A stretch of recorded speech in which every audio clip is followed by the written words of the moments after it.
Municipal employees మరియు workers union ఆధ్వర్యంలో municipal కార్యాలయం వద్ద ధర్నా నిర్వహించారు. గత ప్రభుత్వం ఇచ్చిన హామీలు అమలు చేయలేదని, దాంతో కార్మికులకు అన్యాయం జరుగుతుందని నాయకులు ఆరోపించారు. తెనాలి పురపాలక సంఘం వద్ద మున్సిపల్ ఎంప్లాయీస్ వర్కర్స్ యూనియన్ ఆధ్వర్యంలో కార్మికులు ధర్నా నిర్వహించారు. సిఐటియు జిల్లా కార్యదర్శి కొల్లిపర బాబు ప్రసాద్ ఈ సందర్భంగా మాట్లాడుతూ, కొత్త ప్రభుత్వం వస్తే తమ జీవితాలు మారతాయని ఆశించిన కార్మికులకు తమ హక్కులను కోల్పోయే పరిస్థితి వచ్చిందని అన్నారు. ఆప్కాస్ వల్ల కార్మికులకు ఉపశమనం కలిగిందని, అయితే దాన్ని రద్దు చేసి పాత కాంట్రాక్టు వ్యవస్థను తీసుకొచ్చే ప్రయత్నాలు ప్రభుత్వం చేస్తుందని ఆయన అన్నారు. కార్మికులకు పనిచేయడానికి అవసరమైన టూల్స్ అందుబాటులో లేక కార్మికులు ఇబ్బందులు పడుతున్నారని ఆయన అన్నారు. అలాగే యూనిఫామ్, పాదరక్షలు, కొబ్బరి నూనె, సబ్బులు, మాస్కులు, చేతి గ్లౌజు, ఆఫ్రాన్లు 2 సంవత్సరాల నుండి ఇవ్వటం లేదని ఆయన ఆరోపించారు. యూనియన్ ప్రధాన కార్యదర్శి ఎం వెంకటేశ్వర్లు మాట్లాడుతూ, పర్మనెంట్ కార్మికులు చేసే పని మేము చేస్తున్నామని, వారికి వేతనాలు 40,000 రూపాయలు అంతకంటే ఎక్కువ వస్తున్నాయని, మాకు అతి తక్కువ వేతనాలు ఇస్తున్నారని చెప్పారు. యూనియన్ గౌరవ అధ్యక్షులు షేక్ హుస్సేన్ వలి మాట్లాడుతూ, ఇంజనీరింగ్ విభాగంలో పనిచేస్తున్న కార్మికులకు గత ప్రభుత్వం ఇచ్చిన జీఓఎస్ ప్రకారం వేతనాలు చెల్లించాలని కోరారు. తదనంతరం మున్సిపల్ కమిషనర్ కలిసి వివరించారు.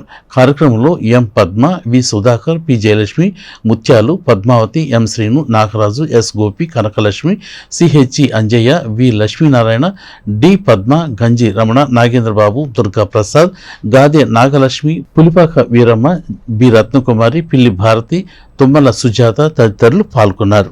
కాంట్రాక్టర్లు తీసుకొచ్చి పెట్టి తమ అనుయాయులకి కాంట్రాక్టుల ద్వారా మేలు చేయడం కోసం ఈ రాష్ట్రంలో తెరలేపారు. అందుకోసం మంత్రివర్గ ఉపసంఘాన్ని వేసాలని చెప్పి చెప్తున్నారు. ఇవి కాంట్రాక్ట్ కార్మికులకి తీవ్రమైన ఆందోళన కలిగిస్తున్నాయి. వెంటనే ప్రభుత్వం తన ఆలోచన నిర్మించుకోవాలని చెప్పి విజ్ఞప్తి చేస్తున్నాం. రెండో అంశం, పట్టణాలు పెరుగుతున్నాయి, అట్లాగే మురుగు కాలువలు పెరుగుతున్నాయి, రోడ్లు పెరుగుతున్నాయి, ఇతరత్ర పట్టణం విస్తరిస్తూ ఉంది, ప్రజల యొక్క ఆకాంక్షలు పెరుగుతున్నాయి, ఆధునికత పెరుగుతూ ఉంది. దీన్ని దృష్టిలో పెట్టుకుని మున్సిపల్ ప్రత్యేకంగా పారిశుద్ధ్య కార్మికుల యొక్క జనాభాకు అనుగుణంగా సంఖ్యను పెంచాల్సిన అవసరం ఉంది. అట్లాగే వాళ్ళు వాడుతున్నటువంటి టూల్స్ అండ్ ట్యాకిల్స్ ఏవైతే ఉన్నాయో అవి సక్రమంగా ఇస్తున్నారా లేదా వాటిని చేయాల్సినటువంటి అవసరం ఉంది. రెండవది, వాళ్ళ వెల్ఫేర్ కోసం ఇచ్చేటువంటి ప్రతి ఏటా చెప్పులు కానివ్వండి, అట్లాగే కొబ్బరి నూనె కానివ్వండి, నూనె కానివ్వండి, గ్లౌజులు కానివ్వండి, మాస్కులు కానివ్వండి, వాళ్ళు ఉపయోగించేటువంటి పుష్ కార్ట్స్ కానివ్వండి, అట్లాగే వీల్ డ్రైవ్స్ కానివ్వండి, వీల్ బార్స్ కానివ్వండి, ఇట్లాంటివి ఏవైతే ఉన్నాయో ఇవన్నీ సక్రమంగా ఉన్నాయా లేవా అని చెప్పేసి స్థానిక అధికారులు పరిశీలన చేయాల్సిన అవసరం ఉంది. ప్రభుత్వంలో ఏదైతే మీరు ఒప్పందాలు జరిగినాయో ఆ ఒప్పందాలకు సంబంధించిన జీవోలు ఇంతవరకు రాలేదు. ఆ జీవోలు వెంటనే అమలు చేయాలని కోరుకుంటా ఉన్నాం. మాకు 2024 సంవత్సరానికి సంబంధించి మాకు రావాల్సినటువంటి కొబ్బరి నూనె, సబ్బులు, చెప్పులు, అట్లాగే బట్టలు, ఇంకా మేము ప్రతిరోజు మా పని సంబంధించి ఏదైతే ఉన్నాయో వాటికి సంబంధించిన వస్తువులు ఇవన్నీ కూడా మాకు రావాల్సిన అవసరం ఉంది.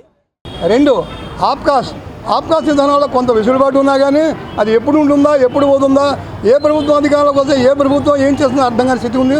కనుక మీరు వెంటనే మరలా పాత విధానం కాంట్రాక్ట్ సిస్టమ్ పోకుండా కార్మికులు మొత్తాన్ని పర్మనెంట్ చేయాలని మేము డిమాండ్ చేస్తున్నాం. ఇట్లా తదితర డిమాండ్స్ మీద ఆందోళన చేస్తున్నాం. ఈ సమస్యలు పరిష్కారం చేయాలి. తెనాలి మున్సిపల్ పట్టణ స్థాయిలో ఉన్న సమస్యలను మున్సిపల్ కమిషనర్ గారు, అలాగే రాష్ట్ర స్థాయిలో ఉన్న సమస్యలని రాష్ట్ర ప్రభుత్వం వెంటనే పరిష్కారం చేయకపోతే రాబో రోజుల్లో మళ్ళా మున్సిపల్ కార్మికులందరూ సమ్మెకపోవడానికి సిద్ధపడుతున్నారు. కనుక అంతవరకు రాకుండా ప్రభుత్వం వెంటనే స్పందించి సమస్యలు పరిష్కారం చేయాలి. ఈరోజు పారిశుద్ధ్య కార్మికులు రాష్ట్ర పిలుపు మేరకు, రాష్ట్ర నాయకుల పిలుపు మేరకు గత 3 రోజుల నుంచి అన్ని మున్సిపాలిటీస్లలో మున్సిపల్ కార్యాలయం ముందు వర్కింగ్ అవర్స్ అయినాక ధర్నా కార్యక్రమాలు పెట్టుకున్నారు. ఈరోజు క్లోజింగ్ డే. దానిలో భాగంగా పారిశుద్ధ్య కార్మికులు వాళ్ళ నాయకులు కలిసి రిప్రజెంటేషన్ ఒకటి ఇవ్వడం అయింది. దీనిలో రాష్ట్ర వ్యాప్తంగా కూడుకున్నటువంటి కొన్ని సమస్యలు, అలాగే స్థానికంగా ఉన్నటువంటి కొన్ని సమస్యల గురించి రిప్రజెంటేషన్ ఇచ్చారు. దీనికి సంబంధించి ఆల్రెడీ మున్సిపాలిటీ స్థాయిలో చేయవలసినటువంటి ఏదైనా ఇష్యూస్ ఉంటే కనుక ఇవి వాళ్ళకి ఇవ్వాల్సినటువంటి సోప్స్, ఆయిల్స్ ఇలాంటివి ఏమైనా అవి వాటికి సంబంధించి ఆల్రెడీ శాంక్షన్స్ అయినాయి. వర్కర్స్ కూడా మనం ఇచ్చేటువంటి సోపులు కానీ ఆయిల్స్ కానీ చప్పల్స్ కానీ ఆప్రాన్స్ కానీ ఇలాంటివన్నీ కూడా